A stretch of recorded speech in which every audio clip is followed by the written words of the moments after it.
Management style refers to the way manager leads, make decisions, communicate and motivate employees within the organisation. ठीक है, तो overall अगर हम देखें तो मैनेजमेंट स्टाइल की उसने ये बात की है कि एज अ मैनेजर आप किस तरह से बिहेव करते हो, अपने प्रोजेक्ट को प्रोसीड करने के लिए आप क्या स्ट्रैटेजीज यूज़ करते हो, अपने सबऑर्डिनेट्स, अपने एम्प्लॉयज़ को आप कैसे मोटिवेट करते हो, ये सारा का सारा आपके अंदर मैनेजमेंट स्टाइल के अंदर आ जाता है। वैसे तो कोई भी मैनेजर जो है वो उसका अपना एक इननेट स्टाइल होता है, क्योंकि मैनेजमेंट जो होती है वो आपको पता है कि वो एक स्पेसिफिक डोमेन है और हर पर्सन जो है उसके लिए स्पेसिफिकली वो एक मैनेजर या आप कह लें कि पर्टिकुलरली एज ए मैनेजमेंट को वो लेके नहीं चल सकता। ठीक है, एक मैनेजमेंट उसके टैक्टिक्स होना, उसकी पर्सनालिटी के अंदर वो ट्रेड्स होना कि वो चीज़ों को लेके चल सके 10 से 12 लोगों की टीम को, ये बहुत ज़्यादा इंपॉर्टेंट होता है। तो मैनेजमेंट स्टाइल जो है वो उसके लिए बहुत ज़्यादा इंपॉर्टेंट होते हैं। देन अगर हम बात करें ऑटोक्रेटिक मैनेजमेंट स्टाइल, ऑटोक्रेटिक से मुराद क्या है? अथॉरिटी, ऑटोक्रेटिक है ये।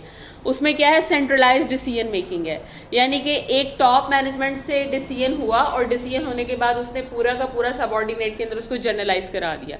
This is called basically centralised decision making. Then आ जाता है स्ट्रिक्ट सुपरविजन। ठीक है, अब जो एक मिडल मैनेजर है या टॉप मैनेजमेंट है, उसने हायरार्की वाइज जो है वो अपनी कमांड को जो है वो एग्जीक्यूट कर दिया, उसकी स्ट्रिक्ट सुपरविजन की जाती है कि आइदर जिस तरह से हमने चीज़ों को फॉलो करने के लिए कहा है प्रोजेक्ट के अंदर, क्या चीज़ें उस तरह से फॉलो हो रही हैं या नहीं हो रही हैं। This is called strict supervision. Then clear direction, chain of command. ठीक है, मतलब आपने एज अ सिंगल कमांड चीज़ों को इस स्टाइल के अंदर लेके चलना होता है। क्लियर डायरेक्शन होती है, there is no ambiguity, there is no conflict of interest. ठीक है, देन लिमिटेड एम्प्लॉय इनपुट। ठीक है, और इसके अंदर एम्प्लॉय इनपुट जो होती है वो लिमिटेड होती है, यानी कि वही सर्टन नंबर ऑफ पीपल जो आपके अंडर आ रहे होते हैं, आपने उनकी ओवरऑल एक्टिविटीज़ को क्या करना होता है? सुपरवाइज करना होता है। तो this is called autocratic management style. Then आ जाता है what are the advantages of the autocratic style. Autocratic style के अंदर आपके अंदर क्विक डिसीजन मेकिंग होती है, because you people are working as a wholly solely incharge और administrator working as an administrator, so there is a quick decision making.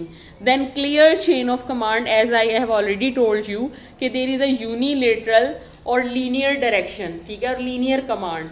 So clear chain of command होती है, ये नहीं कि 4-5 मैनेजर हैं, 4-5 जो है वो आपके टॉप मैनेजमेंट में लोग बैठे हुए हैं, या एज अ मिडल मैनेजर अगर आप काम कर रहे हैं तो मल्टीपल मैनेजर है जहाँ पे कन्फ्लिक्ट ऑफ इंटरेस्ट होने के चांसेस हो, जहाँ पे आप कह लें कि डिजास्टर होने के चांसेस हो। तो देयर मस्ट बी अ